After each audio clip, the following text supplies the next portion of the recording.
Hi guys, me again.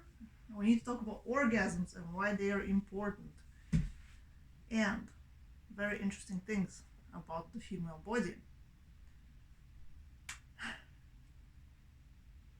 Finally, we have the clitorical orgasm, which is the little pointy thing near our pubic bone. Secondly, the clitoris is a long ass muscle that stretches its feet like a clam inside the vagina. And that's where the mysterious G-spot supposedly lives. The G-spot is part of the clitoris that kind of grows into a little ball when we are turned on. That is why usually if you're not turned on, you stick your fingers into your vagina, you don't really feel anything. So that is, if you stimulate that, that is the G-spot orgasms. Third type of orgasm is the bottom part of the vagina over here is sort of connected to the intestines. This is an important side note. A lot of our sexual health is connected to the functioning of the intestines because they lie on top of the uterus and ovaries. So that's why it's always interesting to look at what goes on in the stomach, how's the digestion, that kind of shit. Anyway, so the third type of orgasm is you got your bottom of your vaginal canal, and then you got, your pelvis, your belly starts to curl upward, and this is where the intestines start. Stimulate that, you get a vaginal orgasm. That is a vaginal orgasm. Also, there's a cervical orgasm. A cervix is what is at the very end of your vaginal canal, right? So let's say this is my vagina, this will be my cervix, and this will be where potentially the period is or the baby, right? When you stimulate this area, it starts to think that it's time to take the sperm, right? And it kind of starts to, if you do it like this, it starts to go like, it's like sperm come here. And this creates a very powerful orgasm. Now, the thing is,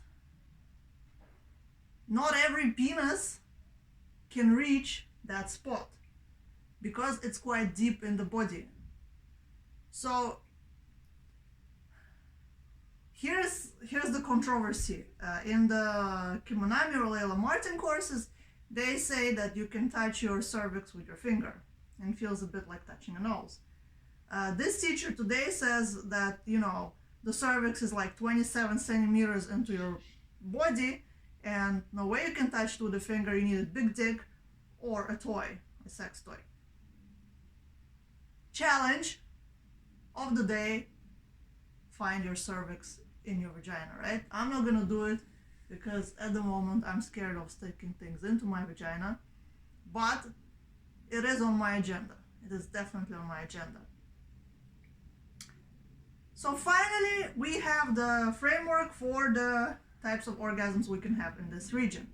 Now, why girls don't have these powerful orgasms? It's because when we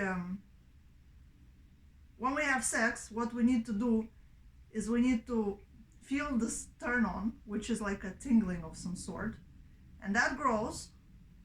And then when the orgasm comes, it needs to be pushed into the head, right? It gets pushed into the head, shit gets released, we feel super high and super happy.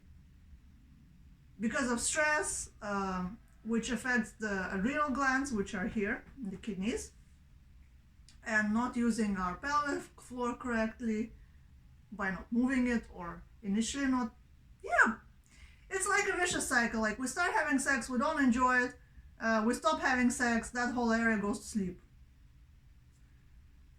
This kind of stuff doesn't move, right? You need to do, I don't know, like some belly dance every day to get that shit going. So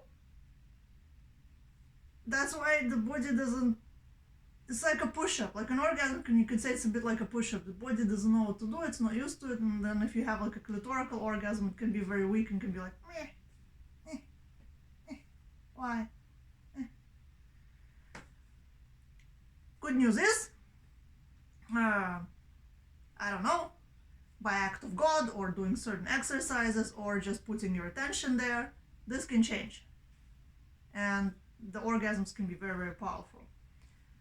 One really cool exercise is to kind of lie on your back and sort of, do like this with put your feet in a butterfly pose and do like this.